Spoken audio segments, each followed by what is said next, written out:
오늘 말씀 열왕기상 18장 1절부터 15절 말씀.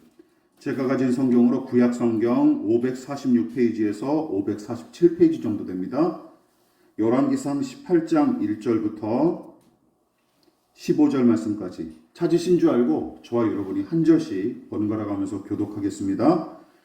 많은 날이 지나고 제3년에 여호와의 말씀이 엘리야에게 임하여 이르시되 너는 가서 아합에게 보이라. 내가 비를 지면에 내리리라.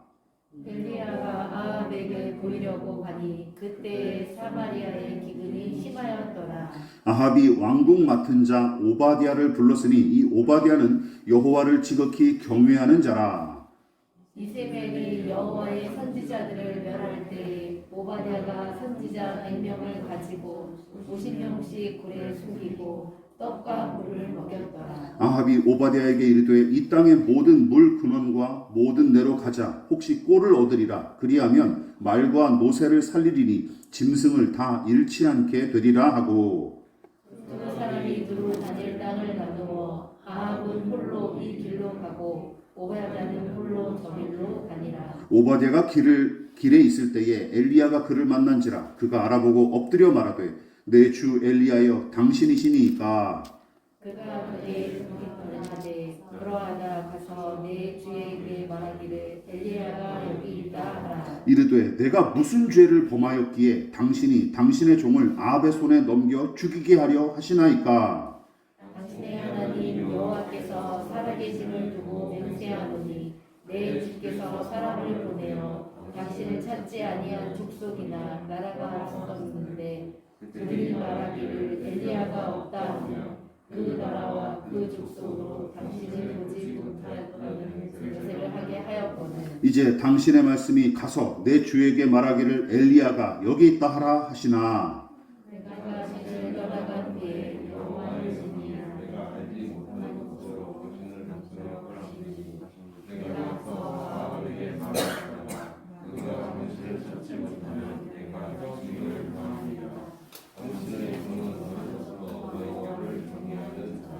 이세벨이 여호와의 선지자들을 죽일 때에 내가 여호와의 선지자 중에 100명을 50명씩 굴에 숨기고 떡과 물로 먹인 일이 내 주에게 들리지 아니하였나이까. 이제 당신의 말씀이 가서 내 주에게 말하기를 엘리야가 여기 있다 하라 하시면 그리하면 그가 나를 죽이리니. 예, 다 같이 엘리야가 이르되 내가 숨기는 만군의 여호와께서 살아계심을 두고 맹세하노니 내가 오늘 아합에게 보이리라. 아멘. 예, 말씀의 제목을 다 같이 한번 읽어보시겠습니다. 시작. 아합과 오바댜 그리고 엘리야. 예, 아합과 오바댜 그리고 엘리야라는 제목으로 하나님 말씀 전하도록 하겠습니다.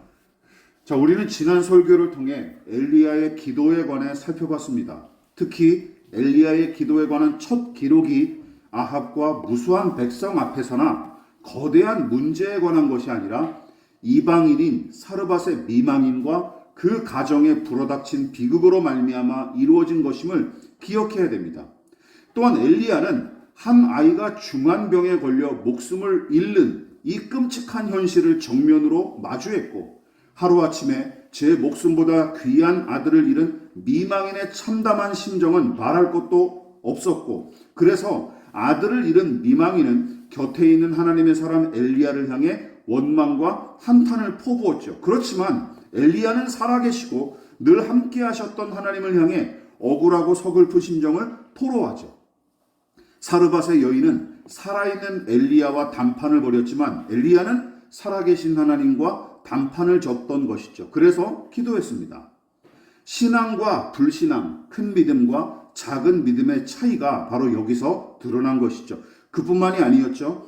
사르밧의 이 미망인이 엘리야에게 자신의 실망과 서름과 불안을 거침없이 쏟아놓았듯이 이 일로 말미암아 엘리야도 자신의 진실한 속내를 하나님 앞에 거침없이 드러내기에 이릅니다. 또한 그는 자신의 실망과 절망과 원망과 분노와 불안 등의 이 부정적 감정을 여실히 드러냈을 뿐더러 이 고통과 불안과 난관을 고쳐주시기를 바라는 마음을 매우 직설적으로 표현했죠. 무엇보다 엘리야는 전혀 예기치 못한 일은 물론이고 고난까지 허락하신 이 낯선 하나님을 여전히 선하고 의로운 분이자 만물과 만사를 주관하시는 분으로 신뢰하고 사랑했으며 주께서 선하게 인도하시고 다스리실 거로 믿었기에 계속해서 기도의 줄을 붙들 수 있었던 것입니다. 여러분, 이 믿음까지 우리는 나아가야 되는 거예요. 이 믿음까지 나아가야 되는 거예요. 이것이 바로 우리 신앙의 가장 중요한 핵심이자 본질 중 하나이고, 엘리야는 이 일을 통해서 더 넓은 믿음의 지경과 더 깊은 은혜의 바다로 나아가는 중입니다. 또한 엘리야가 3년 동안 어디서 머물렀는지 여러분 생각해 보십시오. 여러분, 하나님이 인도하시는 대로 순종하여 향했던 곳, 예기치 못한 사건으로 말미암아 믿음의 지평을 넓히고 하나님을 더 깊이 만났던 곳이 어디입니까? 번듯한 신학교나 수도원과 상관이 없어요. 영험한 기운이 넘친다고 소문난 무슨 시내산 중턱이나 심지어 남유다의 예루살렘 성전도 아니었습니다. 어디였어요? 홀로 은둔했던 그리시네가, 먹고 사는 문제로 몸부림쳤던 사르밧 미망인의 집, 거기가 전부입니다. 여기서 신앙의 훈련을 받았어요. 따라서 우리 교우 여러분들에게 간곡하게 부탁드립니다. 신앙한답시고 여기저기 기웃거리지 마십시오. 꼴사나운 짓이에요. 가장 좋은 믿음의 훈련장이 어딘지 아십니까? 내 집, 내 직장이에요. 아시겠죠? 내 집, 내 직장, 내 교실이에요. 내가 서 있는 그 자리, 내가 살아가는 자리임을 명심하시기를 부탁을 드리겠습니다. 그러나 하나님은 엘리야를 사르밧에 내내 머물도록 내버려두지 않으셨습니다. 그는 아방 앞에 나서서 용감히 하나님의 뜻을 선포한 후에 그리시네가와 사르밧의 미망인의 집에 은둔하면서 잠잠히 하나님의 때를 기다렸죠. 그리고 이제 3년째가 됐어요. 기근이 일어난 지 3년째가 되던 해에 아합을 만나러 가라, 이제 내가 비를 내리겠다 하는 하나님의 말씀이 다시 임하시는 게 아니겠습니까? 이처럼 하나님의 말씀이 또다시 엘리야에게 임하고 그는 그 말씀에 순종하는 패턴이 여기서도 고스란히 드러나죠. 하나님을 섬기는 그분의 종다운 모습이 오늘 18장 본문에서도 고스란히 드러나는 거예요. 어쨌든 엘리야는 3년 만에 사명을 감당하기 위해 사마리아를 향했고, 그것도 오랜 가뭄과 기근으로 말미암아 심히 피폐해진 상황이었습니다. 여러분, 우리나라도 한번 3년 동안 가뭄이 들면 어떤 일이 벌어질까요? 말도 못하는 일이 벌어질 거예요. 그렇다면 엘리야가 이제는 곧장 아합과 만나 다시 하나님의 뜻을 선포하고 보란듯이 놀라운 권능을 펼치는 이야기 전개가 이어져야 자연스러울 것 같은데, 이상한 인물이 하나가 등장합니다. 누구죠? 바로 오바댜라는 인물이 갑작스럽게 등장해서 엘리야와 아합이 만나는 이야기 중간에 끼어지는 것이죠.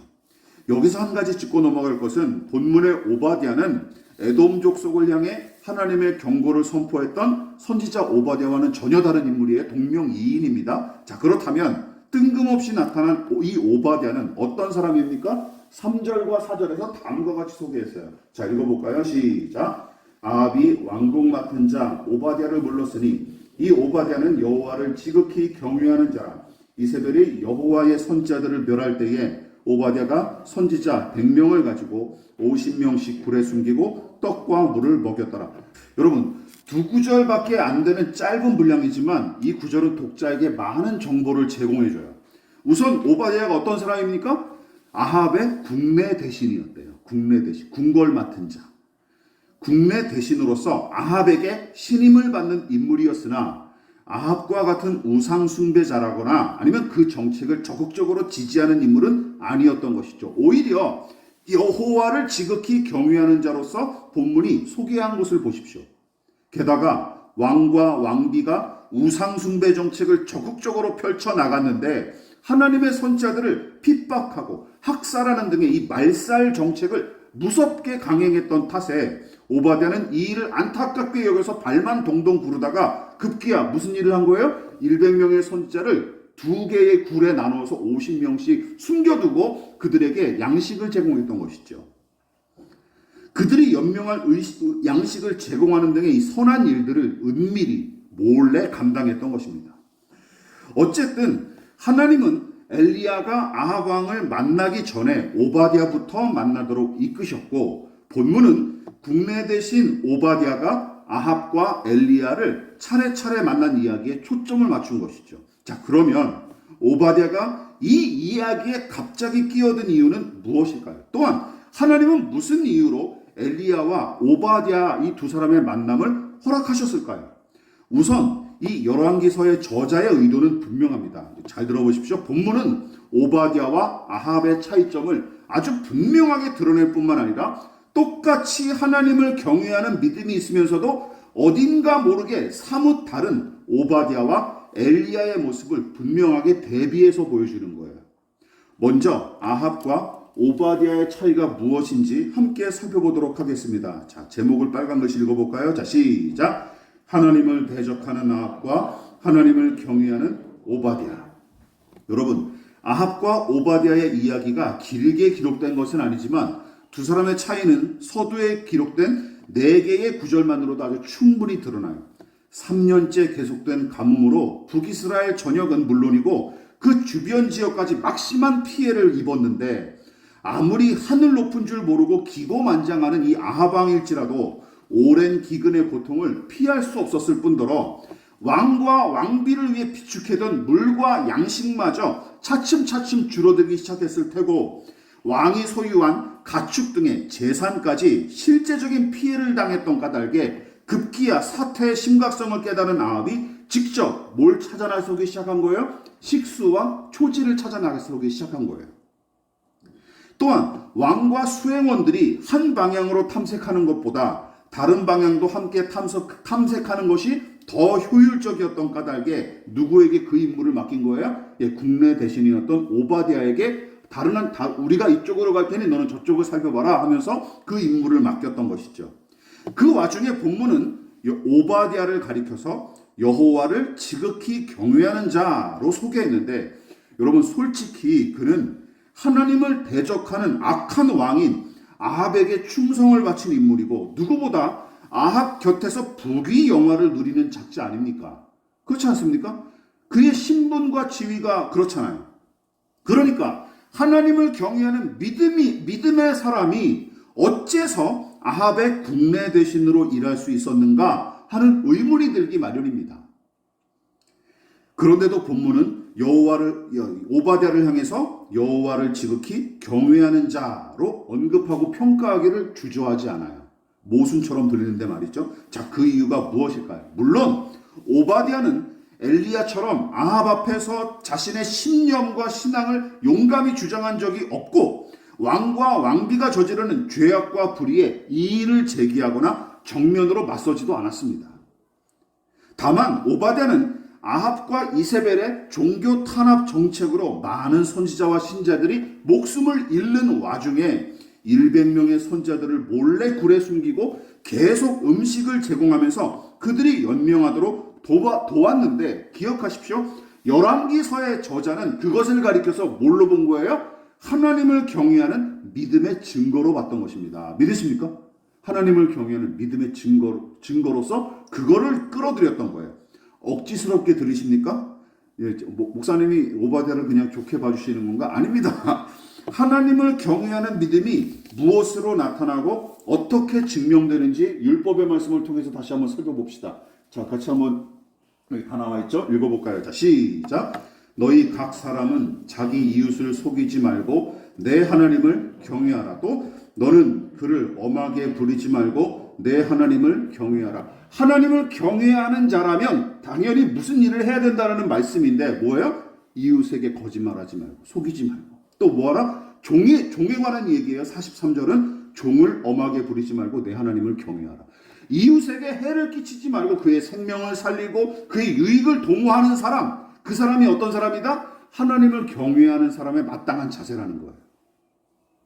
이웃을 속이지 않고 진실하게 대하는 것, 심지어 노예일지라도 엄하게 다루지 않고 존중하는 것, 이것이 하나님을 경외하는 자가 마땅히 갖춰야 될 태도이자 본분임을 지적한 말씀이에요. 여러분 이것을 보십시오. 또한 신약의 사도행전이 고넬료라고 하는 로마의 백부장을 가리켜 어떻게 칭찬합니까? 하나님을 경외했다라고 칭찬하는데 그 증거로 제시한 것이 두 개예요. 뭔지 아십니까? 많은 기도와 구제. 많은 기도와 구제였어요. 이 사람은 많이 기도하는 사람, 그리고 이웃의 어려운 이웃을 잘 돕는 사람, 이라면서 뭐라고 평가한 거예요? 이 사람은 하나님을 경외하는 자다라고 평가한 것이죠. 성경의 일관적인 증거예요. 오바댜도 마찬가지입니다. 여러분, 그는 불의한 왕을 충실히 보필했고 그 곁에서 모종의 유익을 누렸겠지만 마냥 제 배만 위하는 기회주의자나 몰입에는 아니었던 것이죠. 그리고 이런 사람들이 우리 현실에 참 많지 않습니까? 그렇죠. 어쩔 수 없이 그 시스템에 따라가지만 그럼에도 불구하고 뭔가 마음 한켠에 믿음과 양심을 지키고 있는 사람들이 허다하잖아요. 특히 아합과 비교하면 그 차이가 두드러집니다. 그래서 본문에 이렇게 기록된 거예요. 여러분, 오랜 가뭄과 기근으로 왕까지 직접 나서야 될 처지라면 여러분, 평범한 백성들이 겪었을 고통은 어떻겠습니까? 왕이 직접 나서서 야, 이거 도저히 안 되겠다, 우리라도 나서자 라고 왕까지 나선 상황이라면 일반 백성의 고통과 그들이 겪었을 이 가뭄과 가난을 어떻겠어요? 심지어 우리가 살펴봤지 않았습니까? 17장에서 사르밧의 미망인이 아들과 함께 마지막 한 끼 먹고 죽자 했던 일 떠올려 보십시오.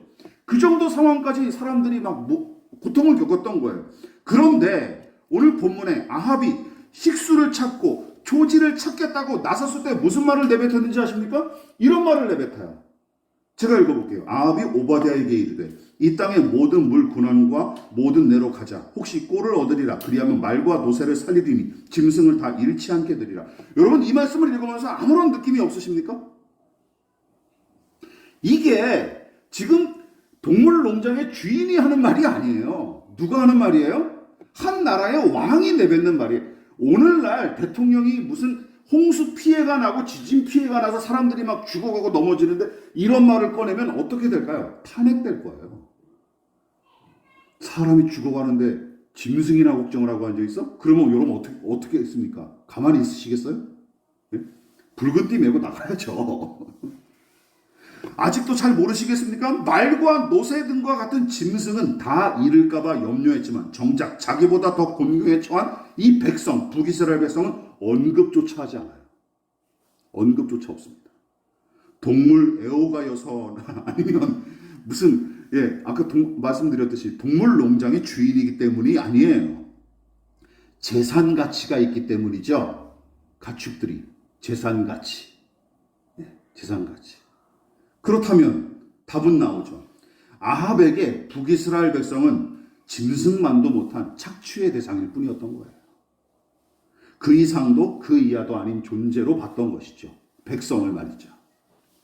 하나님을 경외하는 믿음이 없다 손 치더라도 여러분, 이 정도면 거의 반사회적 인격장애를 의심해 봄직도 합니다. 그렇지 않습니까? 아합이라는 사람 말이죠. 그러므로 남들 위해 군림하기 좋아하고 제 이익을 위해 타인을 쉬이 착취하는 사람은 여러분 기억하십시오. 제 아무리 신령한 체하고 하나님을 경외하는 척해도 속지 마십시오. 그런 사람들 경건한 믿음의 사람들 아닙니다. 아시겠죠? 그런 사람들 경건한 믿음의 사람들 아니에요. 하나님을 경외하는 믿음이 있었기에 죽을 위기에 몰렸던 선지자들을 돌봤던 이 오바댜를 보십시오. 저와 여러분들에게도 이 믿음이 있는지 점검해 보셔야 됩니다. 여러분, 그러나 아합에 비해 훌륭해 보였던 이 오바댜도 엘리야 앞에서는 그 수준이 여실히 드러나게 됩니다. 폭로가 되죠. 그래서 우리는 두 번째로 넘어갑니다. 같이 읽어볼까요? 시작. 아합을 두려워하는 오바댜, 하나님을 경외하는 엘리야. 오바댜는 아합의 명령에 따라 식수와 초지를 찾아 나섰다가 우연찮게 하나님의 명령에 따라 아합을 찾아가던 엘리야를 만나 그 앞에 엎드려집니다. 아이고 주여, 엘리야 아니십니까? 라고 엎드린 것이죠. 아마도 3년 전에 아합 왕 앞에서 하나님의 말씀을 전했던 이 엘리야의 모습을 기억하고 얼른 알아봤던 것 같습니다.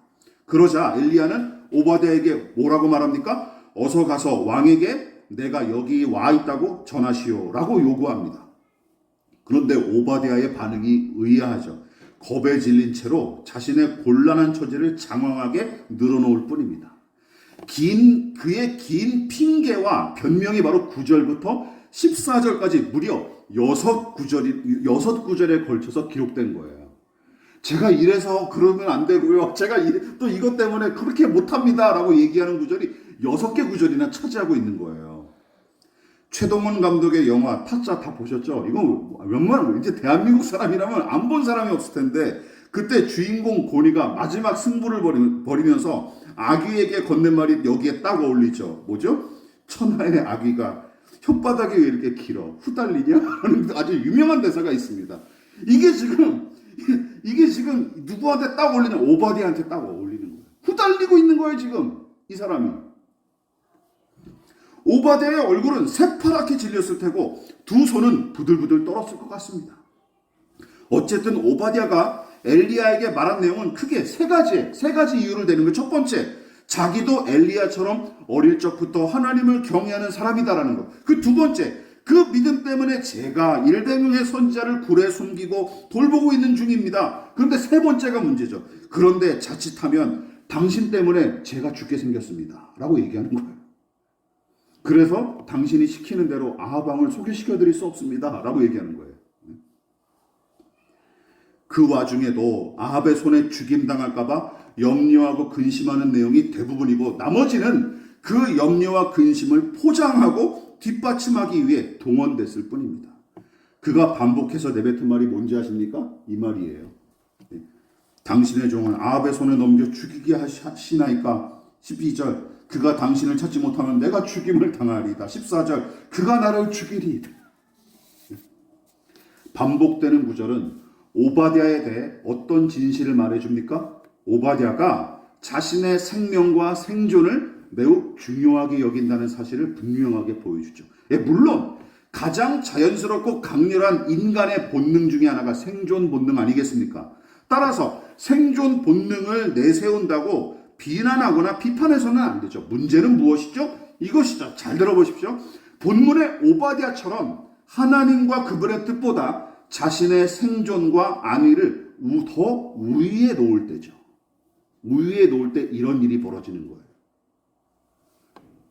오바댜를 보십시오. 그는 곤경에 처한 선지자들을 안타깝게 여겨서 힘써 돕는 경건한 믿음의 사람이기도 했지만 어떤 면에서는 제 목숨과 안위를 보존하기 위해 신앙을 숨기고 적절하게 현실과 타협하는 인물이기도 했던 것이죠. 두 가지 측면이 다 있던 거예요. 복합적인 인물이라는 것이죠. 이것이 아합 앞에서는 드러나지 않고 또 잘 보이지 않았던 오바댜의 한계이자 엘리야와의 결정적인 차이점입니다. 그래서 하나님은 아합과 오바댜를 비교해놓고 하나님을 믿는 자와 믿지 않는 자의 차이를 분명하게 드러내시는 반면 이번에는 오바댜와 엘리야를 비교하심으로써 믿음에도 수준차가 있다는 것을 아주 보여주시는 것이죠. 여러분 안타까운 일입니다. 왜냐하면 자신의 생존과 안위를 온전히 내려놓지 못한 그의 이 불완전한 헌신이 여전히 아합의 눈치나 살피며 불안에 떠는 똥강아지의 상태를 벗어나지 못했기 때문입니다. 얼마나 구차합니까? 그리고 더 안타까운 건 우리가 종종 이렇게 자주 살아간다는 것이죠. 우리가 그렇지. 우리가 오바댜 같지 않습니까? 나는 엘리야다. 자신 있게 얘기할 수 있는 분 계세요? 이게 문제. 이게 신앙하면서도 우리가 여전히 불안에 떨며 염려와 근심에 쌓이는 이유가 바로 이것입니다. 무엇보다 제 생명과 안락을 우선하는 까닭에 하나님을 향한 사랑과 헌신도 선을 긋고 한계를 정해버린 셈이죠. 이 정도면 충분하지 라고 말이죠. 또한 자기의 목숨을 보존하는 것이 가장 중요했던 까닭에 아무도 믿지 못한 채 내내 불안과 염려에 사로잡혀 살아갈 수밖에 없습니다. 그렇죠. 내 목숨을 지켜야 되니까 내 생계를 이어나가야 되니까 누구든 의심할 수밖에 없고 무엇이든 불안에 떨 수밖에 무슨 일을 만나든지 불안해할 수밖에 없는 거예요. 건강염려증이라고 있지 않습니까? 예? 이거 만지면 또 전염될까? 저거 하다가 병들지 않을까? 이런 생각들이 가득하면 뭘 할 수가 없어요. 똑같은 거예요. 내 목숨을 보존하는 게 내 생계를 내가 주어진 안락을 보존하는 게 최우선 순위가 되다 보니까 모든 게 다 나한테 위협적으로만 보일 수밖에 없는 거예요. 이게 도를 지나친 것이죠. 그래서 누구까지 의심합니까? 오죽하면 하나님의 종 엘리야가 자신을 속일지도 모른다며 염려합니다. 당신이 여기 있다고 얘기했다가 제가 아하방한테 보고했는데 여기 와서 당신이 없으면 저 죽습니다. 이렇게 얘기하고 있는 거예요. 이 신실한 믿음의 종인 엘리야마저 의심하고 있는 거예요. 엘리야를 의심하고 또 하나님의 역사마저 의심하는 것이죠. 신중함을 넘어 불안장애에 걸린 사람처럼 보일 정도입니다. 그리고 저는 이 말씀을 묵상하면서 이 설교를 준비하면서 저를 비롯한 많은 사람들이 이런 모습으로 신앙생활하고 있지는 않은가. 그렇다고 믿음이 없는 것은 아니지 않습니까? 또 이게 참 이게 복잡한 거죠. 다만 그의 믿음이 아직은 엘리야보다 미숙하고 미약한 수준인 탓인 것이죠. 자신의 목숨과 위신, 지금 누리는 것에 대한 지나친 집착이 믿음 안에서 누리는 평안마저 집어삼킨 채 불안과 염려로 뒤엉킨 그의 모습이 저는 안타까울 따름이었습니다. 그러나 엘리야는 달랐죠. 만일 그가 오바댜처럼 자신의 목숨과 안위를 우선했다면 17장부터 그렇게 등장했겠습니까? 그럴 리가 없죠. 야 아하바 너 회개해라 라고 왕한테 손가락질에 대며 비판했겠습니까? 목숨이 날아갈 텐데 그런 일은 하지도 않았을 테죠. 여러분 보십시오. 엘리야는 아합의 권세와 폭압에도 아랑곳하지 않은 채 하나님의 명령에 기꺼이 순종했고 그것이 가능했던 이유는 하나님을 향한 그의 사랑과 신뢰가 크고 깊었기 때문이죠. 그렇다면 하나님을 향한 엘리야의 사랑과 신뢰가 크고 깊은 까닭은 무엇입니까? 간단합니다. 측량다 못할 만큼 하나님으로부터 큰 사랑과 은혜를 받았다고 확신했기 때문이에요. 하나님을 알고 그분과 교제하는 것이 세상 그 무엇보다 귀하다는 사실을 절감했기 때문입니다. 말씀을 마무리하도록 하겠습니다. 여러분 이처럼 하나님의 큰 사랑과 은혜에 대한 확신과 체험이 세상이 주는 두려움을 물리치는 강력한 원동력인 셈입니다. 여러분 기억하십시오. 하나님은 우리 같은 죄인을 향한 사랑과 희생에 한계를 정하지 않으셨습니다. 영원 무궁한 사랑과 은혜로 우리를 대접하고 붙드시는 하나님, 그래서 우리 같은 죄인을 구원하시려고 그 한계를 정해놓지 않으셨기 때문에 누구까지? 아들까지 보내신 하나님을 생각해 보십시오. 야, 하나님께서 우리를 사랑하시는데 죄인을 구하시는 이건 안 돼. 아들까지 이 정도는 그 밑으로는 내가 할 수 있어. 근데 이것까지는 안 돼. 라고 하셨다면 우리는 영원히 구원받을 수 없었을 것입니다. 그렇지 않습니까? 근데 그 한계와 선을 초월하시는 사랑이 있었기 때문에 아들까지 우리를 위해서 보내신 것이죠. 여러분 기억하십시오. 하나님을 신뢰하는 믿음이 크면 클수록 그분에 대한 사랑과 헌신도 커지기 마련입니다. 엘리야와 오바댜의 차이는 바로 여기 있었던 거예요. 하나님을 향한 그들의 사랑과 신뢰의 크기가 달랐기 때문입니다. 가나안 땅에 들어가는 것보다 하나님이 동행하시기를 더 바랐던 모세, 기도로 구한 금쪽 같은 아들 사무엘을 약속대로 기꺼이 하나님께 구별하여 드린 한나, 하나님의 한결같은 사랑이 자신의 생명보다 귀하다고 찬양했던 다윗은 거인 골리앗조차 두려워하지 않고 용감히 맞서 싸웠으며 사울의 질긴 추격과 끈질긴 괴롭힘에도 다윗은 낙심하지 않을 수 있었습니다. 그 사랑과 은혜 때문에. 예수님을 따르려고 배와 그물과 아버지 집을 떠났던 제자들, 무수한 고난과 핍박에도 그리스도 예수와 복음 전파를 위해 자신의 몸을 스스로 허비했던 사도 바울을 생각해 보십시오. 환난의 많은 시련과 극심한 가난 중에도 풍성한 헌금으로 예루살렘 교회를 섬겼던 마게도냐의 교회들. 그래서 우리의 구제헌금 이름이 마게도냐 연보 아닙니까?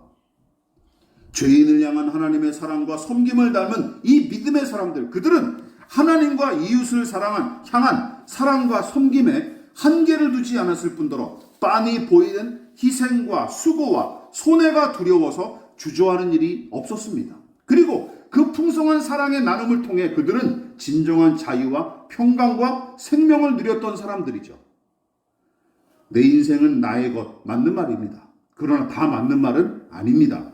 왜냐하면 우리 인생의 진정한 주인은 하나님이시고 더 나아가 내 삶은 내가 다 책임진다 하는 생각에 꽂히면 어떤 일이 벌어지는지 아십니까? 도리어 불안과 염려에 잠식되는 경우가 더 허다해요.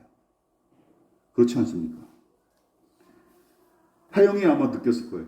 부모님 부모님 곁에서 가족들과 함께 사는 게 어떤 때는 귀찮고 너무 짜증나는 일이었는데 나가서 독립해서 살 때는 잠깐 좋았겠지만 독립이라는 게 얼마나 큰 책임감이 오는지 나에게 내가 얼마나 더 많은 일을 감당해야 되는지 아마 느꼈을 거예요.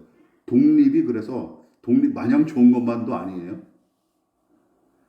그래서 하나님은 오바댜와 엘리야가 서로 만나게끔 이끄셨습니다. 어떻게 해요? 마지막으로 이렇게 살펴보겠습니다. 우선 오바댜는 자신의 영적인 상태를 직시함으로써 더는 지금의 수준에 안주하지 않고 17장의 엘리야처럼 더 깊고 넓은 믿음의 지경으로 나아갈 계기를 맞이하게끔 이 만남을 허락하신 거예요.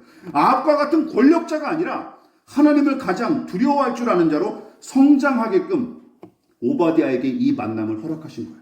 엘리야도 마찬가지죠. 하나님을 경외하는 믿음의 사람을 만나게 하심으로써 엘리야는 그동안 무슨 생각을 나 혼자다. 이제 북이스라엘 땅은 나밖에 안 남았다. 이런 생각에 꽂혀있던 사람이었거든요.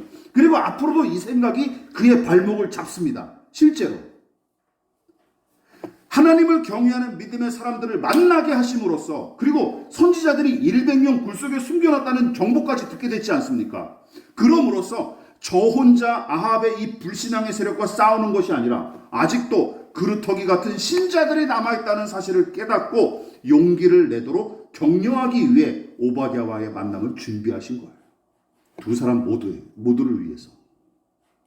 그러므로 우리는 본문의 이야기를 통해 내 신앙은 누구를 닮았고 어느 수준에 와 있는지, 나의 불안과 염려는 어디서 비롯되었고 하나님보다 더 의지하는 것이 있지는 않는지 살펴봐야 마땅합니다. 믿으십니까? 오늘 이 말씀을 통해 그것을 살펴보라는 얘기예요. 그리고 무엇보다 불안과 염려에 떨며 시간과 정력을 허비하지 마십시오. 대신 주의 뜻이 무엇인지 알기 위해 말씀을 붙들고 기도하십시오. 누군가 예전에 그런 얘기를 해서 10년 염려하는 것보다 10분 기도하는 것이 더 유익하다. 예, 어느 정도 맞는 말이라고 생각합니다. 차라리 기도하십시오. 그 시간에. 살아가고 사랑하고 누군가를 살리며 감당할 옳은 일이라면 이리저리 재거나 주저하면서 머뭇거리지 마십시오. 내가 여기 있다 하라 하고 선포하며 용감히 나섰던 엘리야처럼 세상과 사람보다 하나님을 더 두려워할 줄 아는 신자로서 살아가는 저와 여러분 되시기를 진심으로 축원을 드리겠습니다. 지금은 우리를 위하여 십자가에 몸버려 피 흘려 돌아가신 예수 그리스도의 한량없으신 은혜와 하나님 아버지의 지극하신 사랑하심과 성령 하나님의 영원한 사귐이 오늘 이 시간 믿음으로 하나님을 경외하는 믿음으로 살기 위하여 겸손히 머리 숙인 사랑하는 성도들의 머리 위에 저들의 가정과 직장과 사업장과 학업과 장래 가운데 이 나라의 민족과 한국교회와 저 북녘의 동포들과 세계와 열방 가운데 지금부터 영원히 함께 하시기를 간절히 축원하옵나이다. 아멘.